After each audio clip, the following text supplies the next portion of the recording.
In 2014, Toledo had a do not drink advisory because the lake water was contaminated with toxins related to harmful algal blooms.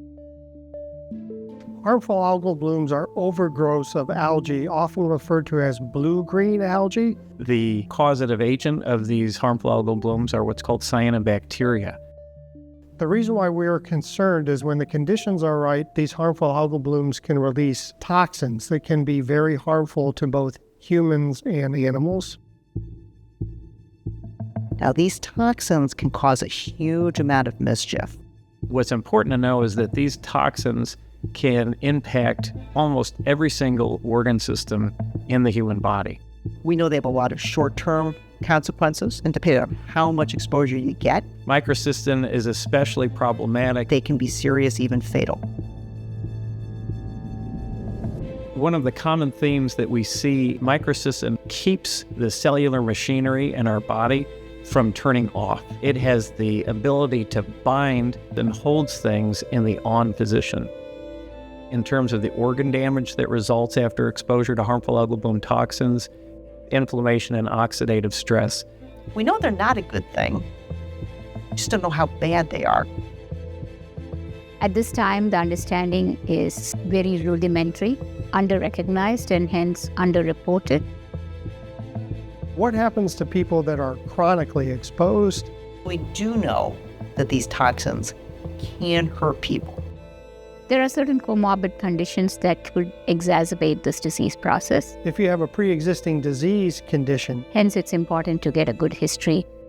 Harmful algal blooms have a really significant impact on human health. people that live and work and recreate on the lake, History of asthma, how are they affected? cardiac disease, How does that affect your susceptibility? Does it make these conditions worse? COPD. A lot of the symptoms related to harmful algal bloom toxin exposure Very important to figure out what's going on can mimic several different disease states. so we can better give advice to keep people healthy. When you come across a body of water that looks unhealthy, don't go in it. It's important for healthcare providers to remind their patients of the dangers of being exposed to harmful algal bloom toxins. We do have regulatory agencies that help us with this. The Department of Natural Resources, for example. They do monitor water conditions and they post signs if you can't go in. They can't be everywhere and they can't always get there first. Unfortunately, people tend to ignore warning signs posted near the water. One of the concerning developments that we've seen in this region and in other regions is that there are other kinds of cyanobacteria that are actually cold resistant and are able to prolong the harmful algal bloom season. That's important for us as healthcare providers and as scientists in this area because the window of exposure to patients is actually increasing. One of the things we know from physicians and healthcare providers is that there's a lack of awareness about how to properly record and document suspected cases of harmful algal bloom exposure. We really need to have accurate data that's informing us about who's exposed, the kinds of things that these patients are presenting with.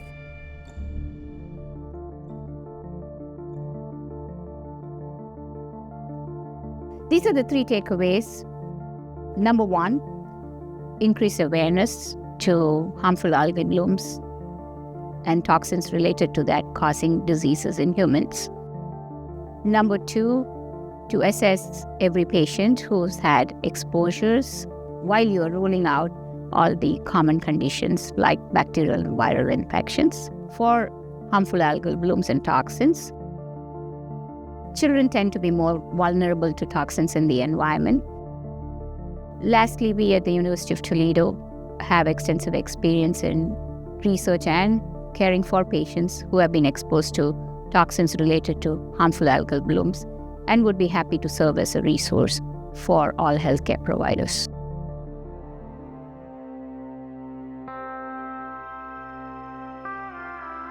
Harmful algal blooms are rising. They're in every state. They're in every country. and water sources are being contaminated with these thick green blooms, short-term exposure to high levels of toxins can be fatal. We also know it can kill your pets, and we need to raise community awareness. We need to get people interested in this topic and paying attention to it. Currently, there are no available treatments for symptoms of harmful algal bloom exposure. It's basically supportive care. This is why prevention is key in dealing with exposure to harmful algal blooms.